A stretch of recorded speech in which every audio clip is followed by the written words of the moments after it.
eto pong si Isko Moreno Sambersosa at iba pang candidate kabilang etong sinamalapitan pinagpapaliwanag ng COMELEC dahil sa umano'y vote buying mga kababayan. And then matatalakay din natin maya-maya dito yung pagpunta ni Sara Duterte dito po sa rally mga kababayan ni Isko Moreno, na kung saan habang nagsasalita itong si Sara Duterte ng laban sa presidente, nagtatawanan itong si Isko Moreno at itong si Amy Marcos mga kababayan. Ano po? So eto, pakinggan muna natin ito, nakita nating balita.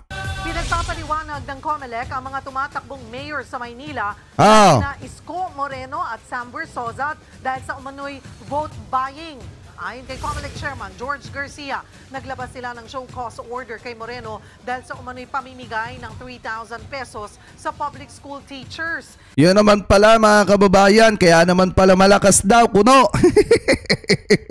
Dahil may issue pala mga kababayan ng pagbili ng boto. Kaya pala kung titingnan nyo mga kababayan, eto di ba sinasabi dito na namimigay daw si Isko Moreno di umano ng 3,000 pesos. So kaya pala mga kababayan namimigay ng pera, baka dahil di umano gustong makakuha ng napakaraming boto. Yan ba yung malakas mga kababayan? Kinakailangan pang magpagamit kay Sara Duterte at kung sino-sino pa para lamang po makakuha ng boto. At maliwanag mga kababayan, kung matatandaan nyo nung sinasabi natin nung nakaraang araw na etong si Isko Moreno ay talagang solidong DDS po yan.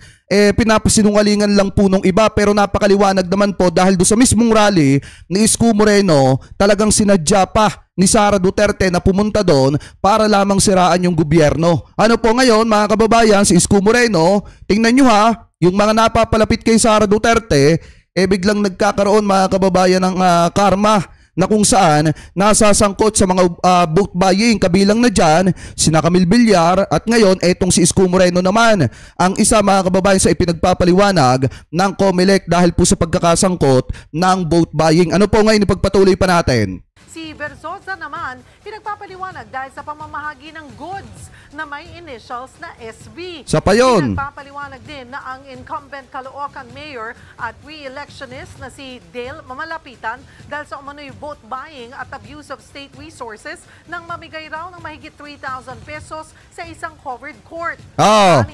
Kita nyo mga kababayan eto yung lagi nyong tandaan. Kapag kayo mga politiko namimigay ng pera at sobra-sobrang mamigay ng pera at halos isang lana lahat ng meron sila para lamang po makuha yung posisyon nila sa gobyerno, yan po ay babawiin din sa inyo pagdating ng araw. Kaya wag po kayo maging kampante mga kababayan sa pagtitiwala sa mga ganyang klase ng politiko na nakikita nyo ngayon. Kunyari pinagbibili, ibinebenta yung mga ari-arian nila para ipantulong sa mga kababayang Pilipino po natin. Pagdating ng araw na napaupo yung mga yan, babawiin din ng mga yan lahat ng ipinamigay sa inyo. Kaya ngayon pa lang, kung nakikita ninyo na may mga politiko ng ganito na nasasangkot mga kababayan sa issue ng vote buying, wag nyo na pong suportahan yan. Ano po, dahil lahat ng ipinamigay niyan sa inyo ngayon, babawiin din ng mga yan pagdating ng araw. Ano po ngayon, ipagpatuloy pa natin. Pangkandidato sa lokal na posisyon ang inisyuhan din ng show cause order. Wala pang pahayag ang mga nabanggit na kandidato. Kabilang dyan mga kababayan, si Sambersosa, si Isko Moreno, at itong mayor ng Caloocan na si Malapitan na pinagpapaliwanag ng COMELEC dahil po sa pagkakasangkot nila sa mga vote buying. Yan ba yung susuportahan ninyo? Kung ngayon pa nga lang mga kababayan, dinadaan na kayo sa mga panunuhol, paano pa kaya kapag nanalo yung mga yan? Di lahat ng ibinigay sa inyo, babawiin lang din ang mga yan. Kaya kung ako sa inyo mga kababayan, piliin ninyo yung tamang kandidato sa darating na Mayo 12. Huwag kayong magpapauto sa namimigay ng 3,000, 2,000, 1,000 dahil pagdating ng araw babawiin din po sa inyo yan. Ano po ngayon, punta naman po tayo dito sa next topic po natin na kung saan mga kababayan, eto pong si Sara Duterte pumunta ng lungsod ng Maynila para ikampanya etong si Isko Moreno at para siraan etong si PBBM mga kababayan. Dahil lantaran naman po na yung mga sinasabi dito ni Sara Duterte talagang paninira sa ating presidente. At maliwanag din naman mga kababayan na yung mga ibinubuka ng bibig dito ni Sara, yung sinasabi niyan 20 pesos na bigas, yung mga ipinangako daw ng presidente, maliwanag naman na unti-unti nang natutupad at nangyayari ngayon. Ito nga yung mahirap kay Sara Duterte. mga kababayan, ito yung pinakamahirap dito kay Sara. Wala nang ang ambag, nagrereklamo pa. At ito yung pinakamahirap, mga kababayan. Kung matatandaan nyo, nung nakarang araw, di ba sinabi ko sa inyo, na ito talagang si Isko Moreno, talagang DDS po yan, mga kababayan, at talagang kaalyado niyan, etong mga Duterte. At ngayon, ito na yung isang patunay na talagang totoo yung sinasabi natin. Nung nakarang araw, sinasabihan pa nung iba na fake news daw tayo. Pero ito na nga yung isang patunay, mga kababayan, na si Isko Moreno ay inihahanda na talaga ni Sara Duterte para kung sakaling na siya ay ma-impeach, automatic, mga kababayan, meron silang patatakbuhin na presidente at walang iba yon kung hindi etong si Isko Moreno. Alam naman natin, mga kababayan, na ang tanging pangarap lamang po ni Isko Moreno ay maging presidente. At kapag ka natapos na, kung sakaling manalo siya, natapos na yung term niya, doon niya masasabi, mga kababayan, na magre-retired na siya sa politika. Pero hanggat hindi siya nagiging presidente, gagamitin niya lahat ng pwede niyang gamitin para makuha yung pangarap niya bilang presidente. At ito na yung tamang pagkakataon dahil dumidikit na si Isko Moreno dito kay Sara Duterte. At alam naman natin na kapag ka nagsimula ng impeachment trial nitong si Sara, automatic, mga kababayan, kapag ka matitibay yung ebidensya, mai-impeach po talaga etong si Sara. So possible na maging tandem niyan, mga kababayan, kapag ka nagpatakbo sila ng isang tao sa 2028, ang possible na patakbuhin nila walang iba kung hindi etong si Isko Moreno sa pagka-presidente at etong si Robin Padilla sa pagka-vice-presidente. Di umano, mga kababayan. Ano po? So ngayon, i-play natin etong nakita nating balita galing po dito kay Manggi Babae. Ayan po yung nag-post, mga kababayan. Pero yan po ay galing sa lungsod ng Maynila. Yung video na yan. So, ito yung araw na paalis siya papuntang Amerika. Pumunta kami, sinamahan ako ni Senator Amy. Siya yung kumuha ng oras ng schedule para makausap ko si BBM. Noong nandun na kami, binanggit ko sa kanya ang impeachment. Pero hindi yung impeachment ang gusto kong marinig ninyo na kwento ngayong gabi na ito. Kasi una pa lang, mga kababayan, predictable na ni Sarang may impeach po talaga siya. Bago pa lamang po pumunta ng Amerika, ng ibang bansa itong si PBBM, ramdam na ni Sara na darating talaga yung pagkakataon na may impeach po siya. Dahil nga, mga kababayan, bakit naramdaman ni Sara yan? Meron siya mga bagay na hindi niya talaga maipaliwanag, tulad na lamang po ng milyon-milyong halaga ng pera ng mamamayang Pilipino na hindi niya maipaliwanag kung saan po niya dinala. At dahil dyan, mga kababayan, mismong si Sara na nga nagsabi, nabanggit niya daw kay PBBM yung about po sa possible na impeachment po niya. Pero, mga kababayan, pumasok daw sa eksena etong si Amy Marcos. Eto ay pagpatuloy pa natin. Doon sa pag-uusap naming kaming tatlo lang yun pasensya na silang dalawa. Marites yung nandoon sa harap, silang dalawa. Nag-uusap kaming tatlo, nabanggit ni BBM ang pag-amenda ng konstitusyon. At sinabi niya na, madami siya sinabi, pero ang gist ng sinabi niya ay, we will just amend. Dapat naman nga talaga, kung tutusin, mga kababayan, dapat amyendahan talaga ang konstitusyon dahil marami mga batas, mga kababayan, na talagang hindi nakakatulong sa mga kababayang Pilipino po natin na nangangailangan talaga na maamyendahan. Katulad na lamang, mga kababayan, niyang mga rice tarification law na yan na hindi naman talaga nakakatulong sa mga kababayang Pilipino po natin, bagkos dagdag pahirap pa sa mga kababayang Pilipino natin. Kaya nga dapat talaga maamyendahan, mga kababayan, yung konstitusyon. Ngayon, ipagpatuloy pa natin. Kasi English man sila pag mag-historiano. So ako dito, anak, kuya mo ani, in English, no, just a man. Kasi hindi mo talaga kaya umintindi ng English. Biruin niyo, mga kababayan, na pumunta sila kay PBBM para uriratin ni Sara Duterte yung about sa kanyang possible na impeachment. And then, mga kababayan, nag-usap etong si Amy at si PBBM about do sa pag-amyenda daw di umano nung konstitusyon. Ngayon, na nagsasalita itong si PBBM habang nakikipag-usap siguro dito kay Amy, syempre English, mga kababayan, dyan magaling si PBBM ano po sa pagsasalita ng English na mangha daw etong si Sara Duterte at minsan hindi maintindihan yung sinasabi ng presidente. Kung dito pa nga lang mga kababayan, nahihirapan na siyang umintindi, paano pa kaya kapag ka naging presidente siya at umattend ng mga bilateral summit? Yan yung pinakamahirap dyan. Kapag ka naging presidente, etong si Sara Duterte, kapag ka may mga pinag-uusapan na mahalaga, nakangangalamang po siya. Economic provisions of the Constitution. Ay, shoutout kay Kuya Butatu ha. Mega love shoutout. Ayan, shoutout kuya. Pakisubscribe po natin yan ha. Pinig ko at nakita ko talaga na sumagot si Senator Amy. Sabi niya, that is a dangerous thing. Sabi niya, if you open the Constitution to amendments, you do not just open it to economic provisions. You open it for all amendments of the Constitution. At nagsagutan na silang dalawa sa harap ko dahil sa ating Constitution. Kaya yan ang pruweba ko at proof ko sa inyo na magkaiba na tao. Ibang tao si BBM, ibang tao si Amy Marcos. Kaya hindi namin siya iboboto.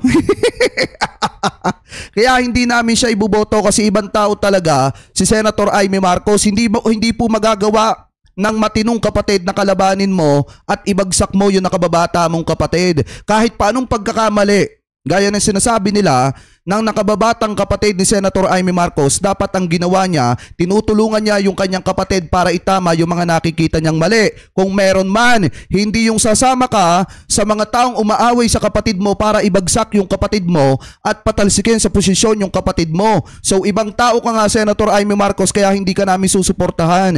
Kasi walang matinong tao, walang matinong nakatatandang kapatid ang ibabagsak yung nakababata niyang kapatid. Kung may nakikita ka mang mali, dapat inalalayan mo yung kapatid mo at tinulungan mo at sinamahan mo para itama yung mga pagkakamaling yon na nakikita mo kung meron man. Ano po ngayon, ipagpatuloy pa natin. Okay na. Kita nyo, nagtatawanan. Ma'am, pwede ka na umalis. Wait lang, sandali. Iboto niyo ba si Amy Marcos? Okay na ma'am, pwede ka na lumipat sa QC. Good na dito. Kalimutan ko na yung sasabihin ko ba? Diba? Tatlong paalala. Hindi natin tinitingnan kung ano ba yung mga pangako niya noon. Tumakbo siya noon, may pangako siya. Binigay ba niya? Hindi! 20 kilos bigas! Diba? Kita nyo, tanga rin yung sumisigaw eh. Yung hindi, 20 pesos na bigas, hindi raw ibinibigay mga kababayan. Pero kalat na sa mga social media ngayon, minsan nga may nakapag-video, aksidente. Nakita sa likod mga kababayan yung presyo ng bigas, may 30 pesos, may 20 pesos na bigas mga kababayan. Tapos etong mga taong ito, siguro hindi natin alam kung nagtatrabaho pa yung iba dyan, ang kalimitang nagrereklamo laban sa gobyerno, yung iba tambay pa.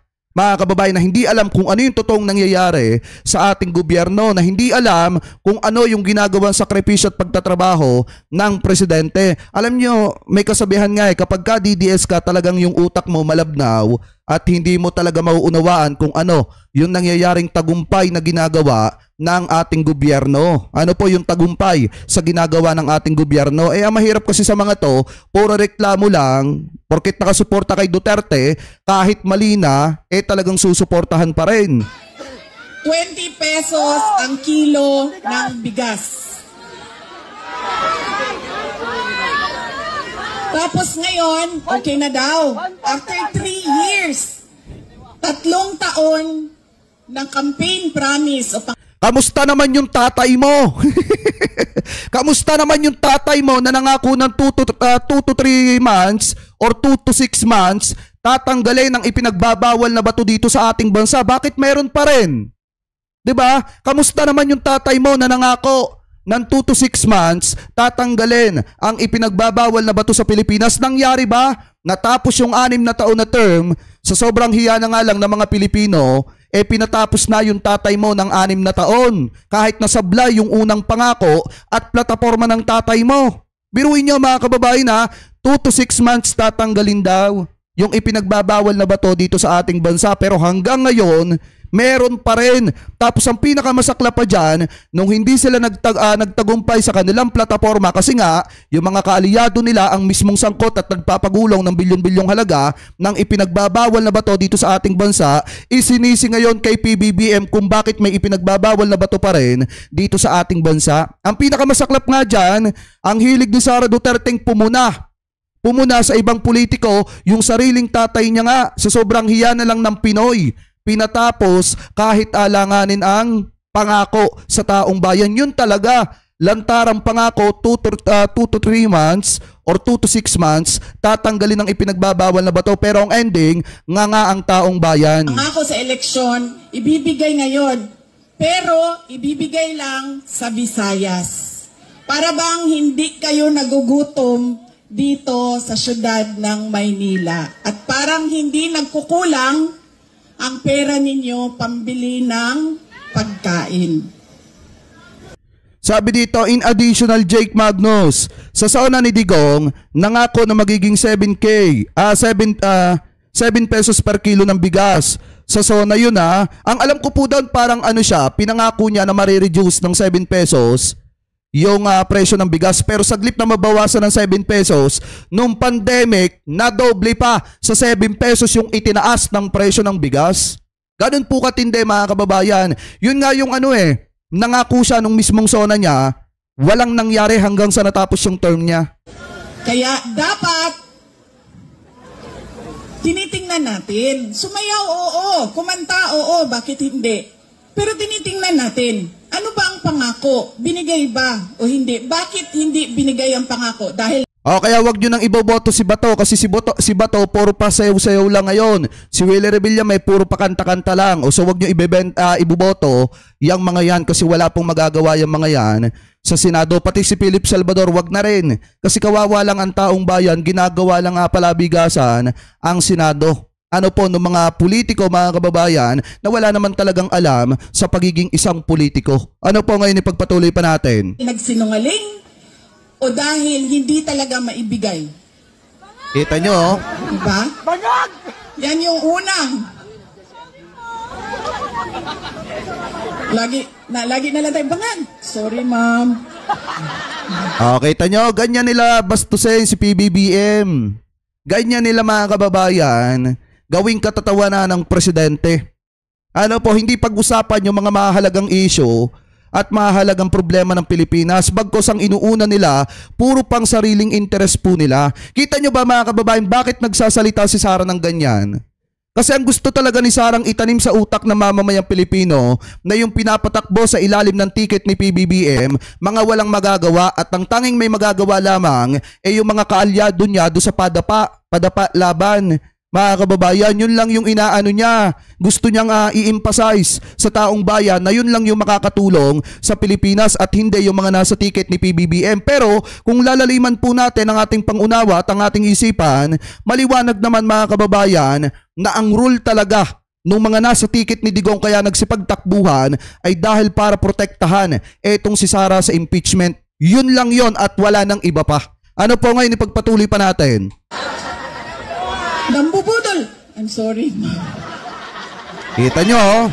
Kasi naman sa bawat tawa ni Isko Moreno, ganyan din kayo mga kababayan. Tingnan nyo sa bawat tawa ni Isko Moreno, ganyan din kayo pagtawanan sa lungsod ng Maynila tuwing ibinebenta niya ng pautay-utay yung asset ng Maynila at gagawa lang ng konting proyekto tapos sasabihin, doon na dinala yung pinagbentahan ng asset ng Maynila. Ganyan kayo gawing uto-uto ni Isko Moreno dyan sa lungsod ng Maynila at ngayon uutuin na naman kayo kasi nga gusto niya magpresidente sa 2028 presidential election at eto na yung tamang pagkakataon niya pag na-impeach etong si Sara Duterte kasi wala nang pagpipilian yung mga didisit masusuportahan nila etong mga kaalyado ni Sara Duterte at ng mga Duterte kaysa dun sa ibang politiko na mas may magagawa para sa sambayan ng Pilipino. Automatic kasi mga kababayan, pag naging presidente, si Isko Moreno, matutupad na niya yung pangarap niya, yung kaisa-isang pangarap niya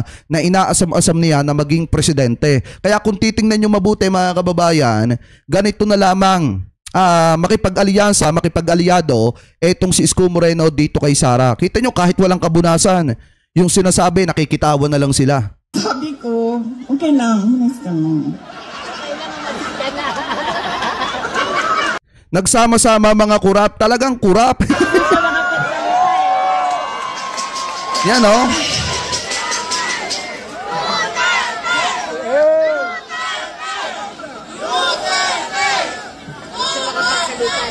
Alam nyo, yung bangag na yan, hindi totoo.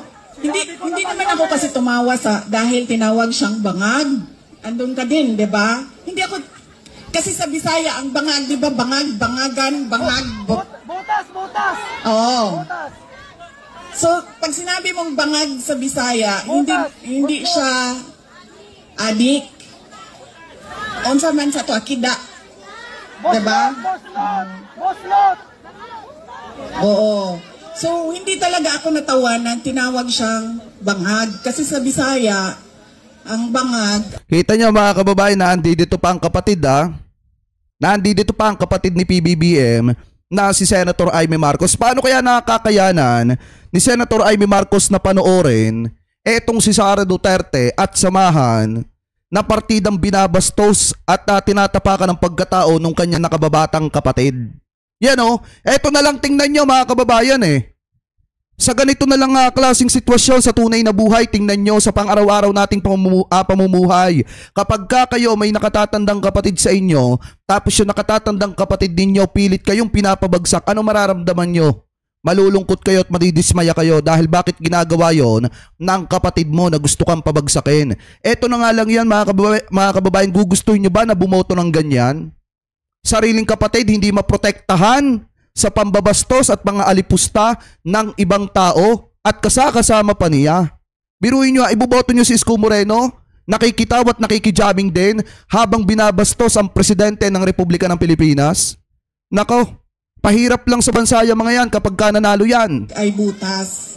Hindi, at saka sa slang, ang bangag is yung private part ng babae. Diba? Bangagan. Ang pinagdawanan ko dahil ang rally na yon ay kontra sa pag-amyenda ng konstitusyon. Yun yung rally na yon. Tapos nagulat na lang kami na iba na yung... Sabi dito, wait lang.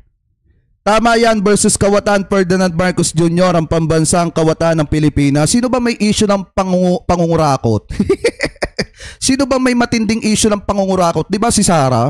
Di niya may paliwanag kung saan napunta yung mga confidential funds. Si Isko Moreno hindi niya may paliwanag kung saan napunta yung pinagbentahan ng mga patrimonial property ng lungsod ng Maynila. So sino ngayon ang kawatan? Napag-usapan doon sa rally. Pero balik tayo sa bangag, ma'am. Alam mo, hindi ito kasali talaga sa speech ko, ma'am. Sinabi sa akin ng partner ng uncle ko na noong hindi pa siya pangulo, nung senador pa lang siya, ay bumisita sila sa bahay at inalok talaga sila ng droga.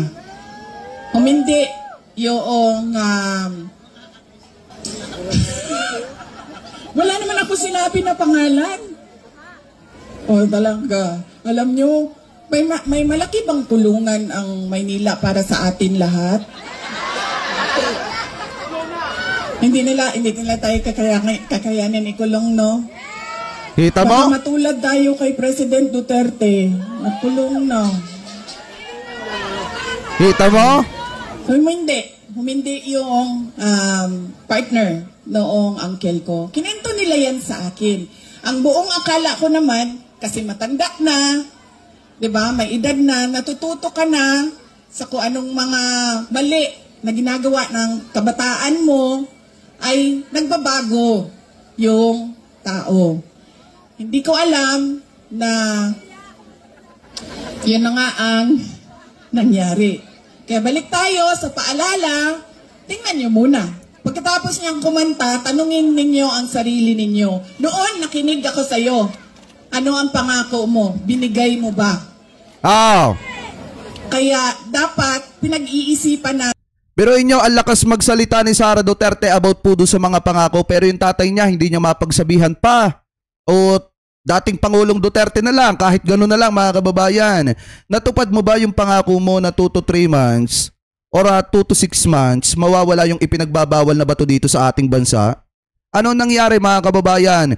Mismong anak niya ang itinuturo na kasabwat ni na Michael Yang at mismong asawa ni Sara Duterte ang itinuturo na kasabwat ni Michael Yang na nagpapagulong ng bilyon-bilyong halaga ng ipinagbabawal na bato dito sa ating bansa. Tapos yung presidente na di umano may kamay na bakal daw, hindi kayang tamaan ng kamay na bakal niya yung sarili niyang anak at yung sarili niya na son-in-law.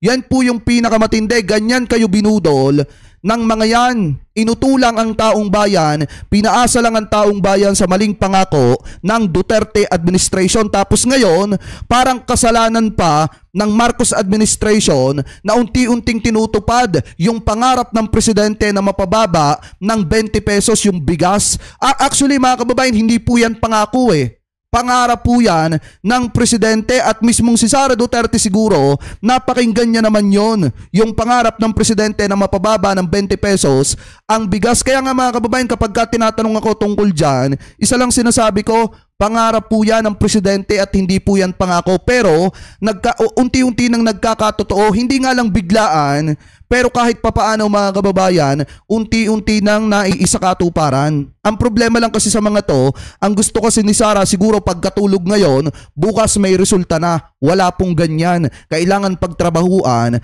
at pagsumikapan po yan para mangyari. Kung nakikipagtulungan ka lang sana, Sara Duterte, at sana kung nagkakaroon ka lang din sana ng kwenta, di sana kahit papaano mabilis na natutupad yung 20 pesos na presyo ng bigas. Kaso ang problema, hindi nga namin alam kung vice-presidente ka pa o talakera ka at chismosa lang na gumagawa ng kwento para siraan ang administrasyon, para sirain ang gobyerno ni PBBM. Biruin nyo, etong galawan niyang to, hindi na po yan galawan ng isang matinong vice-presidente. Galawan na po yan mga kababayan ng mga chismosa na walang magawa sa kanto na pinag-uusapan yung kanilang mga kapitbahay. Yan po yun mga kababayan. Natin kung iboboto natin o hindi yung tao. Pangalawa, ito walang makakakontra sa akin nito kahit saan man sa mundo.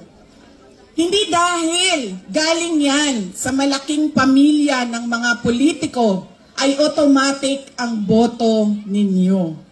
Hindi dahil anak yan ng Duterte ay automatic ang shoutout kay Ate Madcap ha. May galab shoutout po ha. Long time no see. Boto ninyo.